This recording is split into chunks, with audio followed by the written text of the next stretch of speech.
Well, as y'all knew, the State of the Union address is tomorrow night, and we'll have team coverage on the big event starting at 9 p.m. Eastern. One America's Augusta Cassada and David Brody have more on what we can expect. With only 2 years left in office and Republicans now in control of Congress, President Obama is eager to start this new year off strong. In these last couple of weeks, the president has gone on an unprecedented nationwide preview tour, teasing his agenda piece by piece, because they figured, why wait?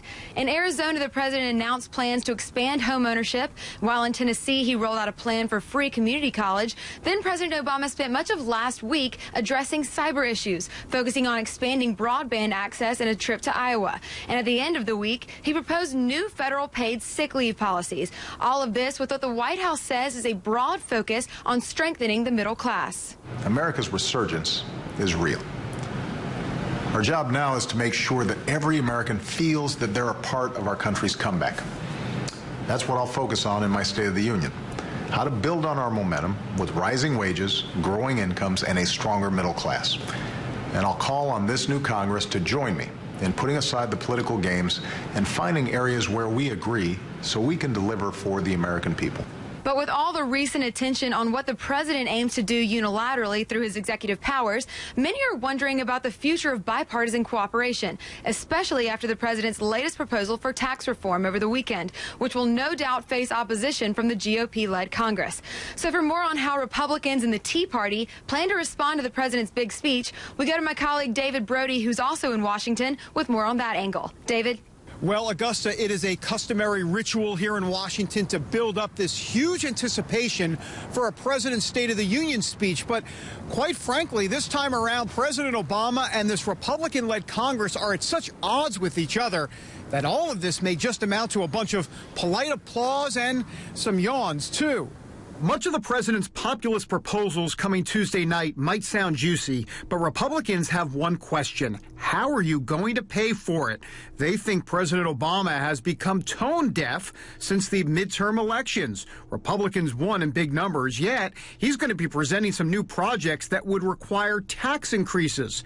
New freshman Senator Joni Ernst from Iowa will give the official Republican response after the president is finished. You may remember her from her campaign this summer when she presented herself as a tough-talking Midwestern farmer.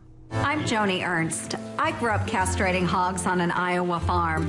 So when I get to Washington, I'll know how to cut pork. Indeed, that ad is a good example of why the GOP is picking her to give the Republican rebuttal. She's a tough, no-nonsense conservative female, and the party would love to attract more female voters, so they see Ernst as a good way to do that.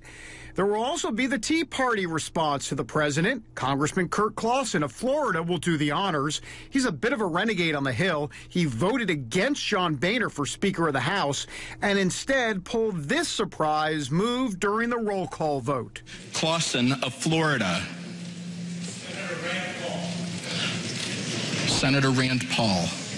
That's right. He voted for Senator Rand Paul, even though Paul isn't even a member of the House. The Tea Party Express chose Clausen because they say his record is of a successful businessman. They point to how he turned around a multinational company that was $2 billion in debt. Of course, after the State of the Union speech by the president and the GOP and the Tea Party, life is going to return back to normal up here. Of course, normal means a lot of bickering because later this week, the Senate does plan to continue to debate the controversial Keystone Pipeline. And then, for good measure, they're going to be debating an abortion bill that would ban the procedure after 20 weeks. Don't forget, you can catch and watch One America's coverage of the State of the Union speech starting at 9 o'clock Eastern Time on Tuesday. It starts, of course, with the president's speech, then the GOP and the Tea Party responses as well. Laura Nieto anchors our coverage along with DeJuan Hogard and Bree Teely, and of course yours truly providing analysis here in Washington. David Brody, One America News, Washington.